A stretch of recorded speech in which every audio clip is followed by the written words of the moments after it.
warahmatullahi wabarakatuh lagi. Ketemu. Nah ini sekarang nih, ini gak kalah penting nih. Jangan lupa juga nih ya di follow halal influencer kita yang sudah hadir di sini untuk narasumber berikutnya. Kita pengen gali lebih dalam ya enggak tentang halal produk dikaitkan dengan chef nanti profesi chef terhadap halal produk juga terhadap eh, pentingnya ekosistem halal di Indonesia dan internasional. Saya panggilkan Bang Anca yang nanti juga akan memimpin pertanyaan terhadap seluruh narasumber kita. Tepuk tangan buat Bang Anca. Follow ya, anca.id. anca.id. Cek tuh. Jadi mau tahu restoran-restoran halal semua ada di situ. Assalamualaikum. Waalaikumsalam. Apa kabar Bang Anca? Alhamdulillah sehat, Chef Adi. Alhamdulillah luar biasa. Terima kasih sudah dipromosikan. Yang belum follow silakan follow Instagram saya di anca.id. Wah, biar tahu tuh Biar banyak tahu informasi mengenai tentang informasi. halal Ya, yang betul, kita Chef. nggak tahu. Gitu ya. Ya. Bang Anca nanti bantu-bantu ya, Ya, menggali siap. lebih dalam tentang halal kita nih. Ya, Kak? Bismillahirrahmanirrahim. Semoga. Oke, yang kedua, narasumber kita yang kedua. Saya panggilkan Chef Siska Switomo.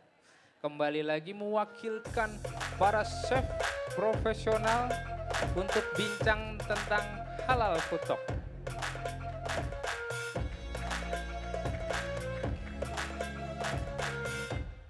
Luar biasa kalau Chef Siska nih. Wah. Silakan, Chef. Satu lagi, wah nggak kalah mantepnya influencer kita satu ini. Silakan naik ke atas panggung, Ibu Dian Widayanti. Nah, ini juga halal influencer, cek Instagramnya. Apa Instagramnya?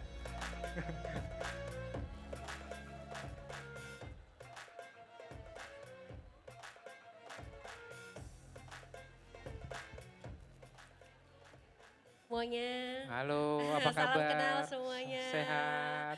Alhamdulillah sehat. Wah, nih halal influencer luar biasa. Lihat Instagramnya kita banyak tahu tentang halal produk.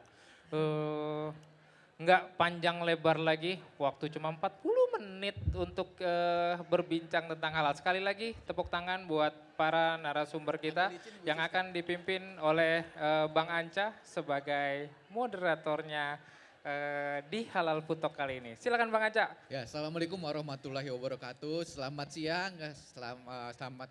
Terima kasih kesempatannya hari ini saya bisa membantu moderator dan bertemu dengan Ibu Siska, suatu kehormatan Ibu. Saya tumbuh besar melihat masakan Ibu yang di TV dan ibaratnya saya fans garis kerasnya Ibu lah. Orang tua saya juga. Jadi ini suatu kehormatan bagi kami hari ini bisa berbicara dengan Ibu di hari ini kita akan membahas tentang halal gastronomi. Kemudian dan tadi udah dibahas juga mengenai udah masalah makanan halal Bu ya. Tapi saya mungkin lebih akan menanyakan kepada Ibu mengenai gastronomi makanan Indonesia seperti kita jelaskan hari ini. Oke, mungkin sebaiknya langsung kita mulai hari ini. Saya ingin mendengarkan dari Ibu Siska sebenarnya gastronomi soto Indonesia itu seperti apa ya? Karena yang saya tahu itu soto itu kan ada berbagai macam jenis ya. Ada Iya. soto, coto, seroto. Seperti apa sih sebenarnya cerita awalnya soto ini Bu? Pada dasarnya soto itu adalah makanan keluarga ya. Karena apa? Bisa dibuat dengan kuah yang banyak. Mengapa kuah yang banyak? Karena kita tidak terlalu repot untuk memasaknya. Dengan sedikit daging, kemudian misalnya 250 gram, kemudian kita dengan 1 liter air kita buat masakan bisa sop, bisa soto, bisa juga untuk sambal goreng seperti itu. Jadi sebetulnya nenek moyang kita itu pinter-pinter menurut saya. Karena apa? Dengan hanya bahan-bahan sedikit mereka bisa membuat sajian-sajian yang istimewa. Pengalaman saya waktu kecil saya suka sekali di dapur. Karena saya melihat bagaimana nenek saya mulai dengan mengupas bawang merah, bawang putih, kemudian menghaluskannya. Mengapa selalu harus ditumis? Pada saat menumis, memanaskan minyak pun sudah mengeluarkan bau dari Aromanya, Bu, minyak ya. itu sendiri. Kemudian masukkan bawang merah, maka itu harumnya kemana-mana. Itu yang tidak pernah saya lupakan. Kemudian mau bikin soto, tinggal ditambah dengan bumbu yang dihaluskan lain, ada kunyit, ada bawang merah, bawang putih tadi, kemudian ada ditambah dengan sedikit merica, ketumbar. Nah itu dia, diberi air, kemudian mendidih dan tidak pernah lupa adanya rempah daun. Rempah daun ini adalah daun-daunan yang biasanya ditanam di rumah, di halaman rumah. Ada daun jeruk, ada daun salam, seperti itu. Daun pandan.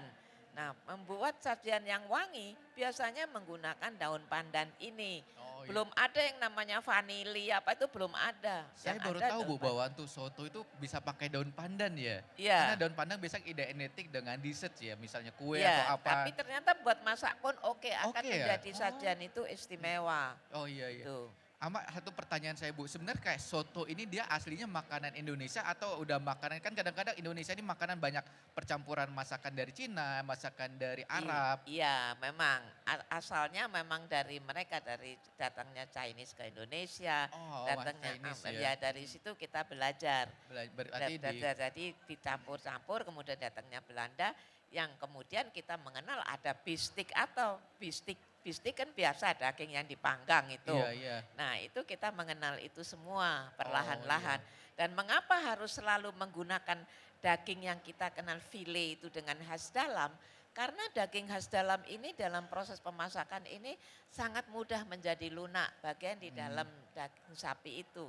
Yang filenya iya. itu. Jadi ya. memang soto ini gampang banget diaplikasikan untuk masakan rumah tangga ya. Ibaratnya Iya. kita dengan sedikit daging aja udah bisa dikonsumsi oleh semua keluarga. Iya, Satu panci betul. besar kita biasanya masukin toge. Iya. Kemudian mungkin berbagai macam jenis soto Bu ya. Ada soto, coto disesuaikan dengan masing-masing daerah Dasarnya ya. adalah sama, adalah kaldu dan rempah-rempah daun tadi. Ah, Makanya iya. itu kalau kita sudah ketemu namanya jahe, serai, itu rasanya hidup kita ini semua, Iya, benar, rasanya benar, Bu. kuat. Iya.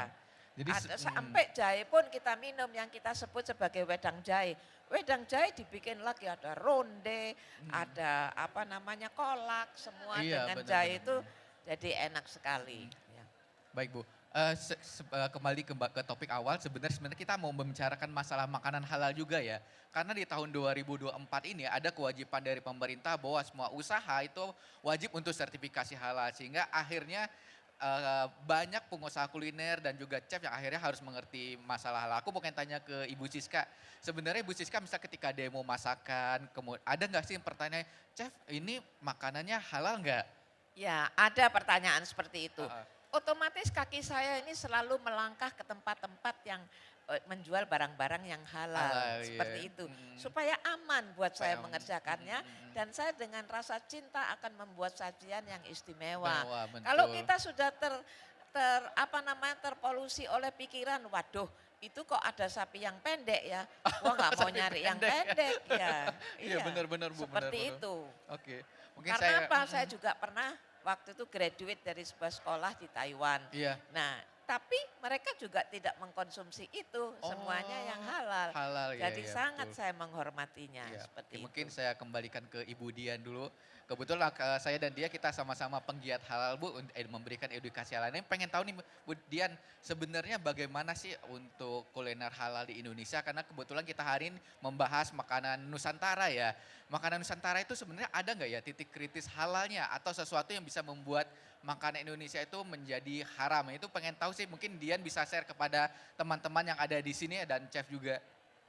Silakan Bu Dian. Oke, Assalamualaikum warahmatullahi wabarakatuh teman-teman semua. Jadi sebenarnya kalau ditanya makanan halal, memang saya biasanya di Instagram sendiri ya, Dian Widayanti itu biasanya nge-share tentang titik kritis halal makanan. Karena sebenarnya kalau kita ngomong makanan Indonesia memang bisa dibilang karena rempah-rempah, jadi itu jarang ya kita temukan bahan-bahan non halal. Tapi memang yang punya banyak titik kritis itu adalah makanan-makanan seperti Jepang, biasanya ada mirin, ada sake, terus ada makanan Chinese ya, biasanya ada arak masak, vinegarnya juga beralkohol, belum lagi ada angciu segala Iya, macam. angciu. Terus kalau di makanan Korea biasanya ada gochujang yang beralkohol. Oke, tadi ya segala makanan macam. Korea ya sebelumnya, Cem. Sebenarnya malah yang punya banyak titik kritis adalah makanan-makanan dengan tema internasional. Iya. Tapi ada nggak sih makanan Indonesia yang ternyata nggak halal? Saya pernah ketemu. Pernah ketemu, boleh di-share? Jadi Boleh kemarin di-share, sempat Dian? bikin rame juga tuh, Ah. sampai dihubungin sama restoran Indonesia. Karena ternyata restoran Sunda itu pas ditanya dia tuh sayurannya pakai angciu. Angcu itu arak masak ya, angciu arak itu masak. adalah arak masak. Dia adalah apa namanya? Sari tape ya, yang sebenarnya itu tuh udah dihukumi haram nih sama LPPOM MUI. Tapi sering banget kayak makan di pinggir jalan nasi goreng. Saya pernah duduk pas ngeliat, loh kok ada botol angciu, nggak taunya nasi gorengnya itu dimasak sama arak masak.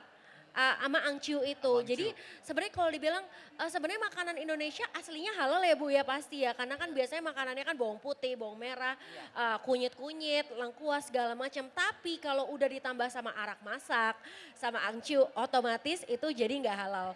Makanya kemarin waktu ngepost soal restoran Sunda itu cukup rame dan saya sampai dihubungin sama restorannya karena menganggap kayak takutnya misleading atau gimana gitu ya. Padahal sebenarnya ya itu memang kejadian gitu. Di beberapa restoran Indonesia nggak taunya pakai angciu atau arak masak Jadi itu. sebenarnya kita balik lagi misalnya aku tuh lagi pengen makan di restoran nih misalnya makanannya masakan soto ya otomatis aku nggak pernah tanya masalah halal atau enggaknya karena seperti yang kita ketahui dan dijelaskan oleh Ibu Siska soto itu kita cuma pakai rempah-rempah dan rempah-rempahnya adalah khas Indonesia pakai air, ayam, soun seperti itu. Nah mungkin aku kembalikan ke Ibu Siska mengenai makanan Indonesia ya. Makanan Indonesia ini sebenarnya kita sangat mungkin banget untuk di-up di luar negeri tapi kenapa misalnya kayak soto itu kita jarang menemukan soto itu ada di luar negeri ya Bu Siska ya. Sayang banget padahal masakan Indonesia tuh menurut aku enak banget Bu. Jangan salah Mas, kalau sekarang ini sudah mulai banyak karena penggemarnya banyak. Makanan Indonesia saat ini sudah mulai mendunia. Marilah kita bersama menduniakan ini, membiasakan. Karena apa? Anak-anak Indonesia ini banyak sekali yang sekarang ini menuntut ilmu di luar negeri. Dan mereka pasti kangen masakan mamanya. Dan masakan mamanya ini ya dengan bumbu-bumbu dari rumah.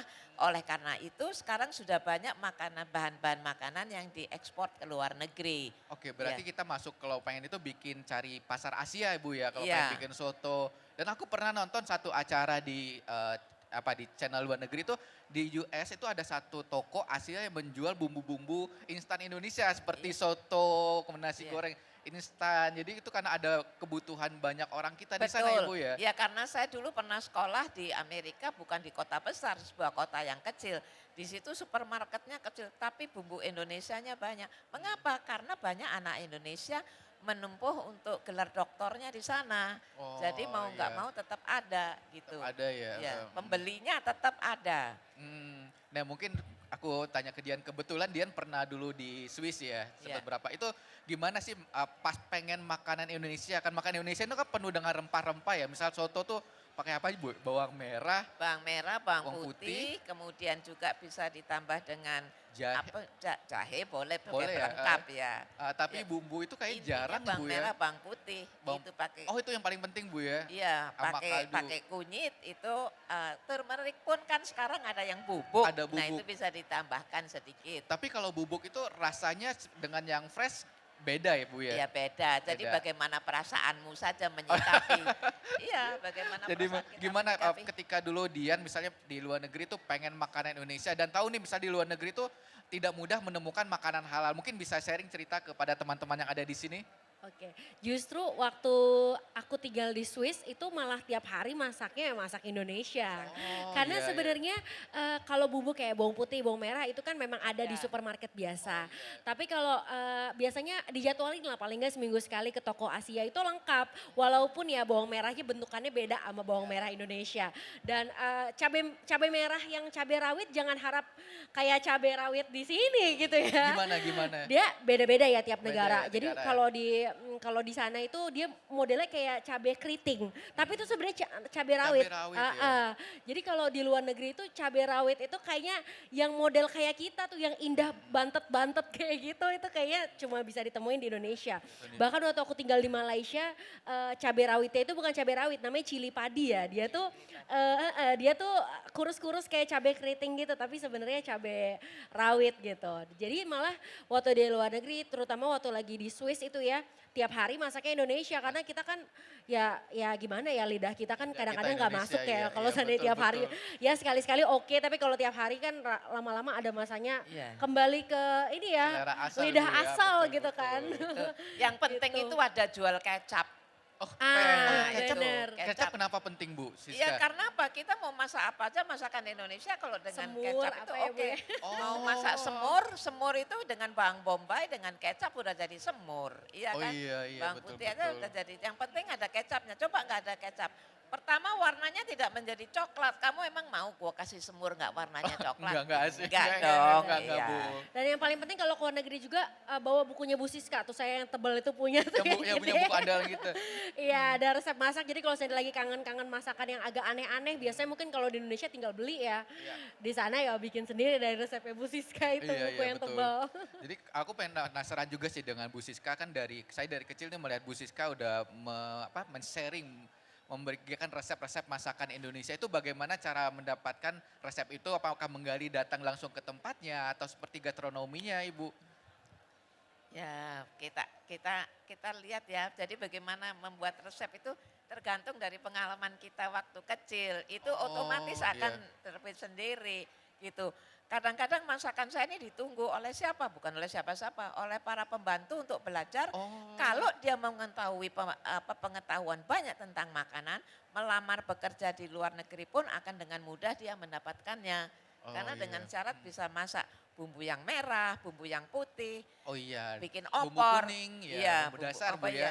Bumbu kita yang kita kenal adalah bumbu merah itu adalah cabai, bumbu kuning yang berperan adalah kunyit, bumbu putih yang berperan adalah bawang merah, bawang putih. putih, Tiga ya. bumbu itu saja. Hmm. Dengan 3 bumbu saja kita sudah bisa membuat bermacam-macam Iya, sajian. betul. Oh ya Bu Siska, ini kebetulan kan kita memang Indonesia ini sedang lagi giat-giatnya halal Bu ya. Iya. Jadi kita harus yang namanya menciptakan satu ekosistem halal di Indonesia. Ibaratnya nggak hanya didukung oleh pengeresto tapi juga itu didukung oleh para chef. Sehingga hari ini kita ada namanya Chef Halal Indonesia. Nah aku pengen tahu sih sebenarnya bagaimana para chef memandang tentang ekosistem halal yang akan kita buat dan udah disiapkan oleh pemerintah di tahun 2024 ini. Karena kalau enggak misalnya ada satu restoran dia tidak sertifikasi halal, kemungkinan nanti ada dapat stiker dari pemerintah bahwa restoran ini adalah cap non halal. Tapi kadang-kadang kita berpikir nih Bu ya, kan masakan Indonesia itu kan rata-rata kita halal ya. Nah itu mungkin aku pengen tahu nih dari tanggapan dari Chef Siska, Ibu Siska mengenai ekosistem halal ini dan bagaimana para chef bisa mendukung untuk ekosistem halal ini. Karena kalau kami dari influencer kita udah membantu nih nge-push untuk dari pelaku usaha dan kemudian edukasi kepada teman-teman followers kami. Memang sudah para chef ini kita sudah namanya juga chef ya, harus dibekali dengan ilmu-ilmu pengetahuan tentang makanan.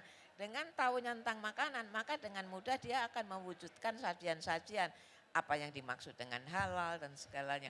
Mulai dari bahan mentah yang kita beli, apakah itu halal atau tidak, seperti itu. Karena ada daerah-daerah juga yang mengkonsumsi bahan-bahan yang tidak halal buat kita, seperti kan. itu. Ya, betul, Nah misalnya itu di mata daerah para timur. chef itu harus jeli. Oh. Lihat sekitarnya dahulu apa yang menjadi kebiasaan masyarakat, seperti itu. Bukan apa-apa, kita menghormati penghuni lokal setempat, Betul, begitu. betul, Ibu. Jadi suatu saat saya harus mau masak di Manado, saya lihat dahulu ternyata di sana itu ada dijual juga daging RW. Daging RW itu dari apa? Bu ya? Hah? RW itu apa Bu? Jaing. Oh, apa Bu? Jaing daging. Dogi maksudnya. Daging. Oh. Itu B1. anjing. Oh, Kuku. bukan, dogi. Dogi. Daging anjing, Bang. daging Oh anjing. iya, kaget. Iya kan kalau di Manado kan aneh-aneh ya Bu ya. Aneh-aneh, Bu, ya, Saya pernah benar-benar. ke daerah-daerah Ya, Kalimantan gitu kita sukanya lihat ya. begituan. Karena pernah saya mengikuti bahwa ini saya sampai nangis karena saya lihat seekor anjing dibawa untuk disembelih. Saya lihat dia, Kira mau dipelihara Bu ya? iya si anjing ini melihat saya pun melihat matanya.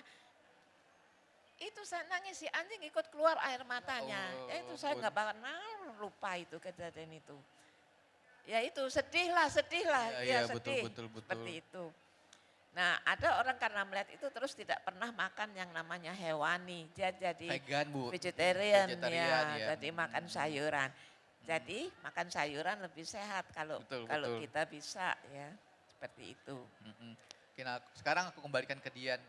Dian, gimana sih kepedulian masyarakat Indonesia terhadap makanan halal? Karena kan kita udah mengetahui nih bagaimana kondisi, kemudian dari pemerintah udah memberikan support untuk wajib sertifikasi halal. Tapi bagaimana masyarakatnya sendiri? Apakah masyarakatnya udah mulai peduli mengenai makanan halal? Karena kan masyarakat kita biasanya sering dapat gini nih kita ya, oh kalau makan di warteg ngapain sih tanya halal, orang makan warteg aja. Kemudian makan cilok di pinggir jalan, emang nggak halal? Nah mungkin Dian bisa sharing mengenai hal-hal tersebut kepada teman-teman yang ada di sini. Ya itu salah satu pertanyaan yang sangat sering dipertanyakan ya, kalau seandainya makan di pinggir jalan kayak misalnya cilok, cireng gitu ya, basreng apa segala macam ya, masa kita harus nanya dulu sih halal atau enggak, padahal sebenarnya ya balik lagi sih, semua makanan itu kan aslinya halal ya, pada dasarnya tuh halal sampai ada sesuatu yang mengharamkannya. Contohnya kalau seandainya kita makan Jepang nih, kita tahu mau makan sushi, kita tahu yang kritis adalah penggunaan mirin sama sake. Ya berarti itu tinggal kita tanyakan kan sesuai dengan titik kritisnya. Di sini pakai mirin atau sake atau enggak. Tapi ternyata kalau kita tanya dan kita paham, kita tahu kalau ternyata kebanyakan restoran sushi bahkan di hotel-hotel itu di mana-mana pakai mirin sama sake. Mungkin chef lebih paham ya tentang hal ini. Jadi ternyata di Indonesia ini ya kita pelan-pelan bangkitin edukasi ya ke orang-orang karena banyak sekali yang awam ngerasa kalau yang haram itu cuma babi, ya kan?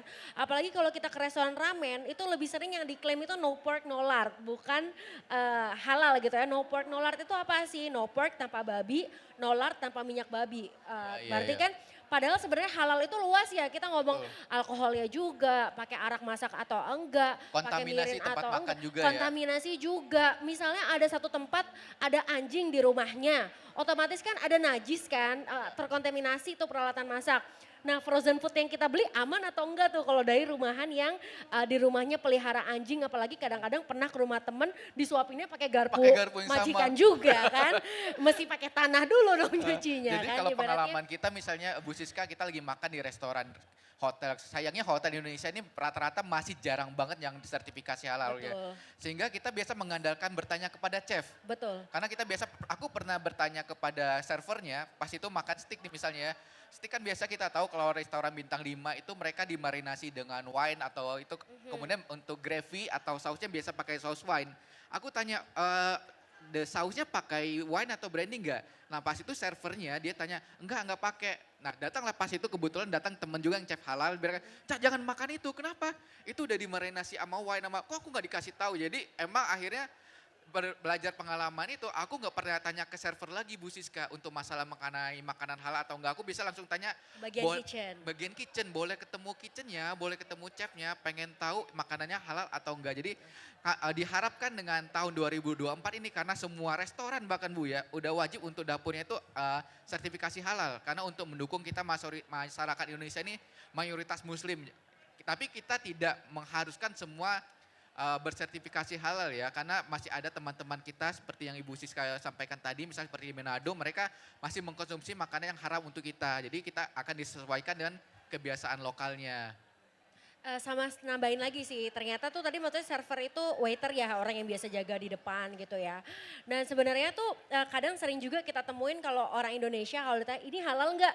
Jawab aja halal dulu, halal mbak, masa saya haram gitu kan, biasanya dibecandain malah. Tapi nggak taunya pas kita lihat di dapurnya, wah ternyata saus-sausnya dia pakai arak masak ini, pakai arak masak itu gitu. Jadi sebenarnya masih ada apa ya, belum aware ya termasuk pelaku usaha itu tentang kadang-kadang pelaku usahanya juga nggak ngerti kalau itu tuh nggak halal gitu. Jadi sehingga, itu dulu sih yang perlu. Kita membutuhkan adanya chef-chef halal ya Bu Siska ya. Ibaratnya mereka yang bisa mengerti dan bisa memberikan rasa nyaman kepada customer muslim. Karena seperti kita ketahui mengkonsumsi makanan halal itu ada kewajiban sebagai seorang muslim Ibu Siska. Dan tapi kalau kita kembalikan lagi ke makanan Indonesia biasanya aku misalnya ditanya nih Bu Siska ya, Cak makan soto pinggir jalan pernah nanya halal gak? Enggak, karena aku tahu bahan-bahannya cuma pakai bawang merah, bawang putih, kemudian daging kunyit serai. Ya udah, aku nggak tanya lagi Bu Siska seperti itu. Betul, karena semua itu ada harganya. Yang mudah dijangkau ya yang kita kenal, bawang merah, bawang putih. Bagaimana meramunya itu nanti tangan masing-masing yang memberikan. Betul, ya. Tiap tangan tuh bisa beda rasanya beda, Bu ya. Iya. Ikan saja kalau lomba semua disiapkan bahan yang sama. Hasil jadinya berbeda rasa. Oh oke. Saya mengerti berarti emang katanya memang tiap tangan orang itu bakal beda rasa. Jadi misalnya udah satu restoran yang ganti chef, kalau yang udah biasa makan di sana dia akan ngerasain kok ada sedikit yang beda. Makanya Ibu Siska bilang ada namanya kita masak dengan cinta Bu Siska ya. Iya, betul. Mungkin kita open pertanyaan dulu Bu Siska, Boleh, boleh? monggo. Kepada teman-teman yang di sini ada yang mau bertanya ke Ibu Siska, raise hand dari Iya,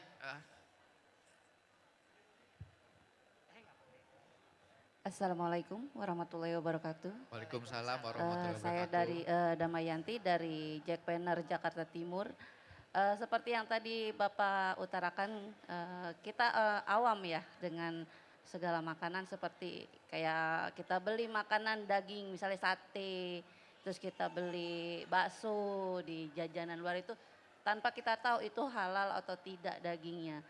Nah terus untuk kita bisa meyakini untuk makan itu gimana ya Pak?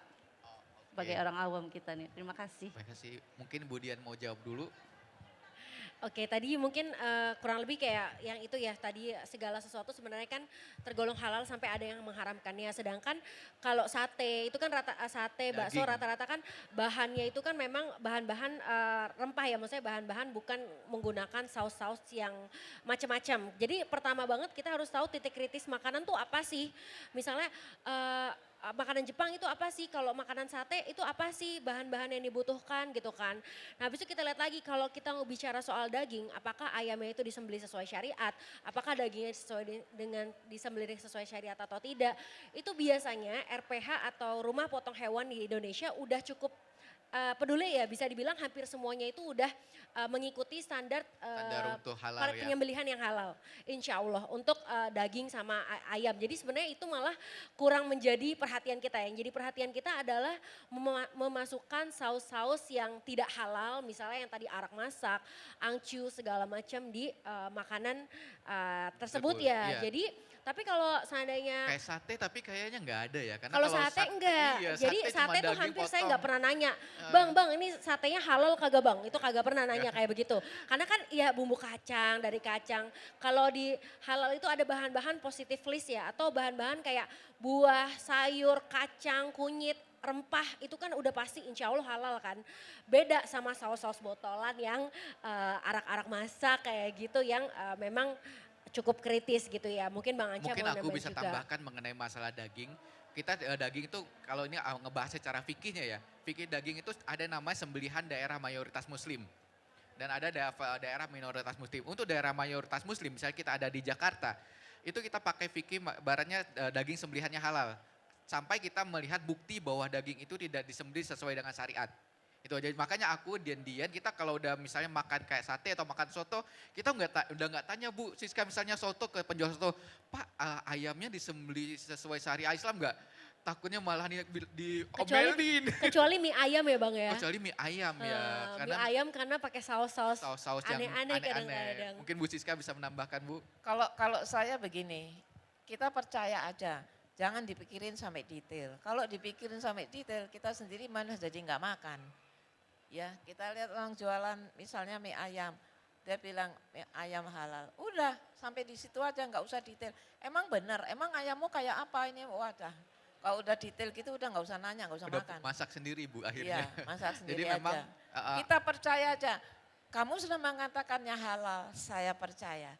Ada apapun, kamu yang berdosa bukan saya. Iya, jadi memang ekosistem yang untuk halal ini kita pun mulai mengedukasi kepada penjual sehingga penjual mengerti bahwa konsep halal itu tidak hanya sekedar tidak pakai babi dan tidak pakai minyak babi. Jadi karena banyak penjual yang kita temukan di lapangan juga dia masih bilangnya halal, misalnya ke penjual Chinese food Bu, tapi dia ternyata dia kayak apa ya masih ada pakai saus yang haram, misalnya Shaoxing wine atau something like that.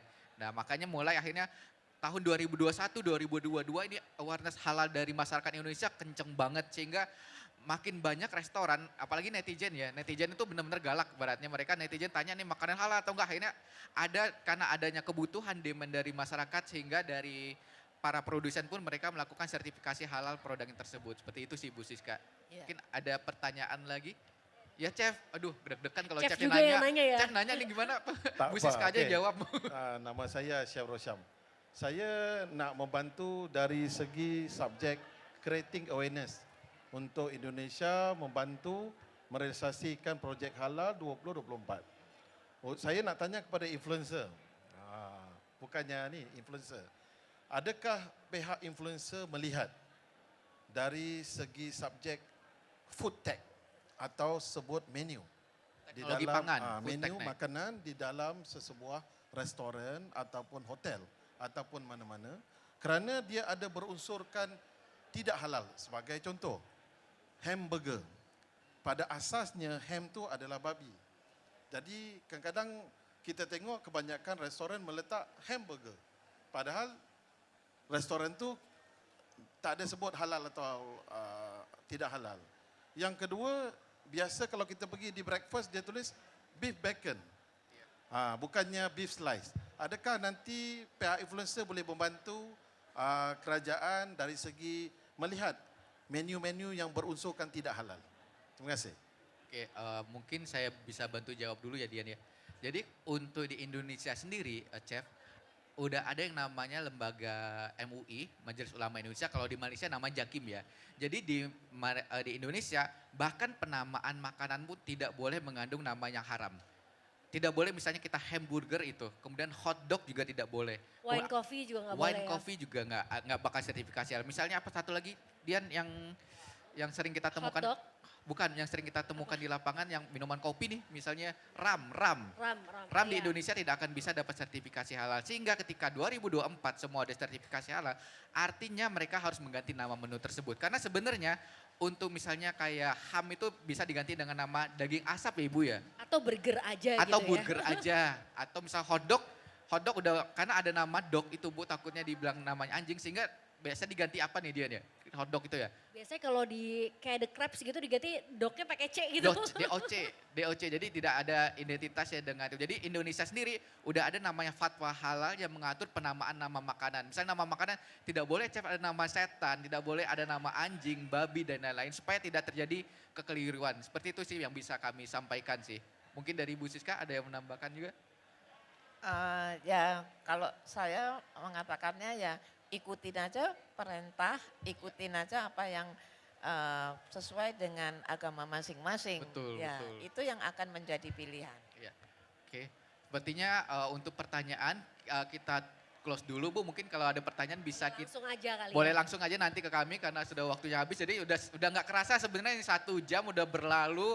Kita udah membahas mengenai makanan soto, gastronomi soto dengan Ibu Siska yang sangat luar biasa dan legend ini. Dan sebelum kita tutup nih aku pengen dapat nih closing statement dari Ibu Siska dan juga Ibu dari Dian mengenai gastronomi makanan Indonesia dan kemudian mengenai makanan halal di Indonesia. Boleh Ibu Siska? Kalau saya hanya begini, marilah kita bersama-sama menduniakan sajian Indonesia. Gunakan bahan-bahan yang sudah ada sertifikat halalnya, akan menjadi pilihan dunia. Please come to Indonesia, try the lovely taste of Indonesian cuisine. Ini yang kita akan serukan. Terima kasih. Wassalamualaikum warahmatullahi wabarakatuh. Masya Allah, luar biasa sekali closing statement dari Ibu Siska. Sekarang mungkin dari Ibu Dian closing statementnya sebagai seorang influencer nih. Jadi buat teman-teman semua, buat yang menganggap mungkin kayak selama ini makan di mana-mana beranggapan bahwa yang haram itu cuma babi, mulai sekarang kita belajar pelan-pelan, belajar titik kritisnya apa sih? Paling enggak kalau kita tahu lama-lama makin paham. Karena apa? Karena sebagai muslim sudah seharusnya dan memang dengan mayoritas 89% muslim di Indonesia sudah seharusnya kita paham tentang halal karena halal adalah kewajiban bukan pilihan hidup gitu ya. Satu quote yang paling selalu saya bawa di mana-mana, haram is haram even if everyone's doing it. Maksudnya haram itu haram, mau semua orang makan yang haram. Kita lihat restoran ini haram tapi yang makan berhijab tetap aja restoran itu haram. Halal is halal even if you are the only one who's doing it. Halal tetap aja halal, mau kita doang nih yang makan, yang lain maunya makan yang haram tetap aja. Halal haram itu adalah aturan dari Allah ya. Jadi kita tidak boleh membuat aturan-aturan sendiri gitu ya. Kurang lebih seperti itu. Masya Allah, ini closing statementnya sangat luar biasa dari kedua narasumber kita. Dan setelah closing statement ini saya sekalian menutup untuk Halal Food Talk Heritage Indonesia Halal Cuisine. Terima kasih kepada kedua narasumber yang sangat luar biasa, Ibu Siska dan Ibu Dian. Dan semoga kita bisa bertemu lagi di lain kesempatan. Assalamualaikum warahmatullahi wabarakatuh.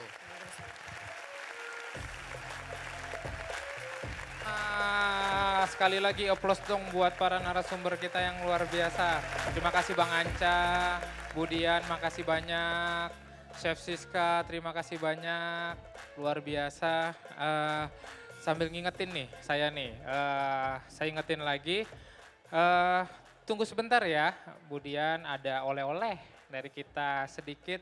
Nanti yang akan diberikan, yang ngasih nanti dari Chef Malaysia juga, ada Chef Fazli.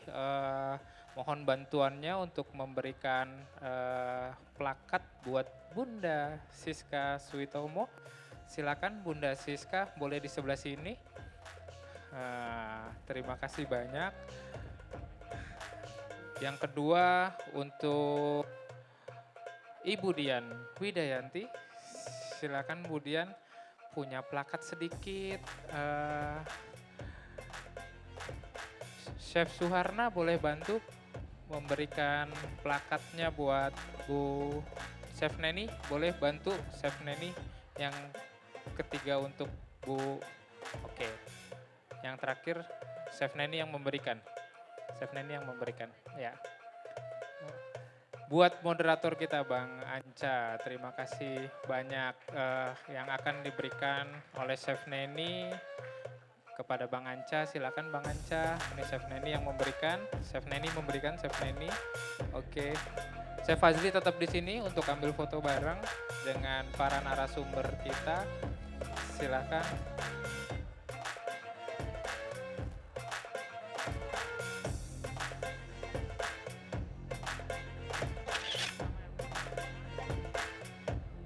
Oke, kita sesi foto bersama dulu.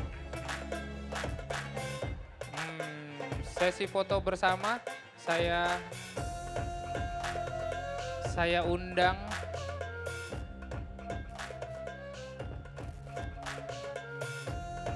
diapit sama para chef nih, nanti nih.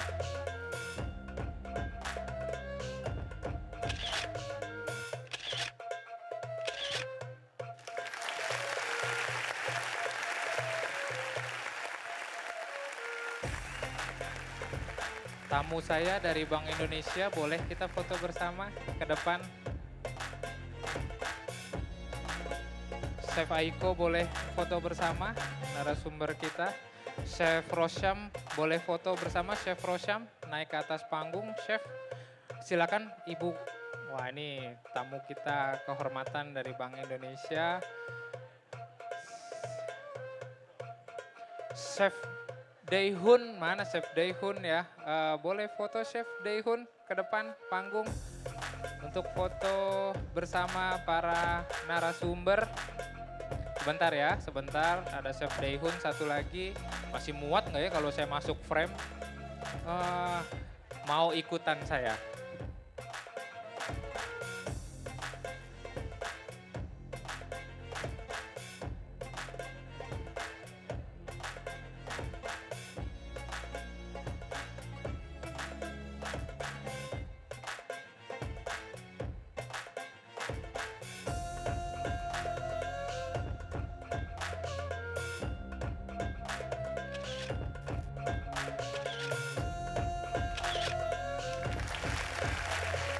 Applause yang meriah buat para narasumber kita. Saya ingatkan nanti ada mode fashion show jam 4 sore di ruang assembly. Jadi datang, hadir di sana. Banyak para model-model juga di sana. Dan itu dihadiri oleh Deputi Gubernur dari Senior Bank Indonesia yang akan hadir juga di fashion. Ada produk-produk halal food and fashion muslim yang dapat dibeli di area exhibition assembly hall juga di sebelah sana. Ada kuliner basahan juga di selasar assembly. Jadi udah di sini keliling dulu, lihat keren-keren dan jangan kemana-mana, masih mau nyobain nggak? Kalau mau nyobain makanan nanti dibagikan makanan yang tadi dimasak yang akan dicoba oleh semuanya. Sekali lagi terima kasih Bank Indonesia, terima kasih ISEF, terima kasih ICCI, terima kasih seluruh narasumber, terima kasih tamu-tamu kehormatan kita dari Bank Indonesia, BKR terima kasih, IKA Boga terima kasih, Jackpreneur terima kasih dan semua yang udah nonton yang nggak bisa saya sebut satu persatu. Applause yang meriah sekali lagi buat semuanya. Makasih. Saya tutup acara ini sambil nikmatin makanan. Assalamualaikum warahmatullahi wabarakatuh.